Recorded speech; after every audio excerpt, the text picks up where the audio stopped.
是可能对心理有无好的影响，这是云林县南来乡一间私立国中有学生囡仔逼消息，讲予学生宿舍管理人员修理叠甲金死死。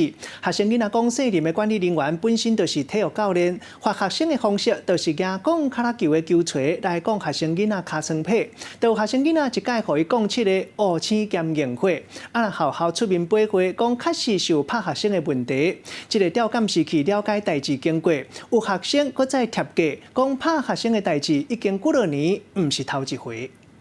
伫云林南内这间私立的国中，互带学校的这个学生别行讲，伫学校内有一个兼任的体育教练，细年要下岗，伊无适当的体罚，拍人的器具竟然是这款敲棍啊球的球棍啊。大家排外站这样趴着嘛，然后就用头发棍啊，或者是曲棍球棍啊，或者是手法之类的，这样打屁股的。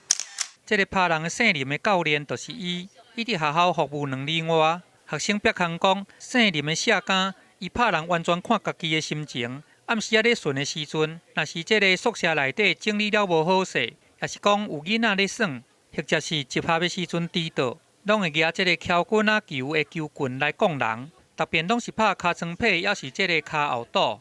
另外一个学生讲，这2年来伊毋知好拍过几遍啊，拢算袂清。上济一遍是拍7下，伊的尻川皮互人拍到乌青大美，疼甲连椅仔都无法度坐，只好倒伫个面床顶悬，嘛简单会当拍咧困。若这个体罚的文化，伫学校内已经是有真侪年啊，会使讲是公开的秘密。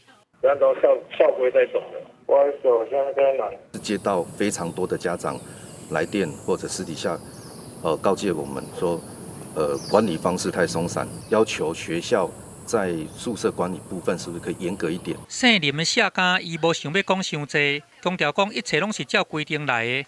学校嘛出面证实讲，这个姓林的下岗有无适当的体罚。经过家长的反映，状况已经有改善真济，处罚的方式嘛改做这个罚徛、罚抄写课文，甲走这个运动亭。校方嘛强调讲，会过来调宿舍的监视器，甲代志驳回互清楚。若是这个下岗，伊阁有无适当的体罚，就会来甲撕头路。记者综合报道。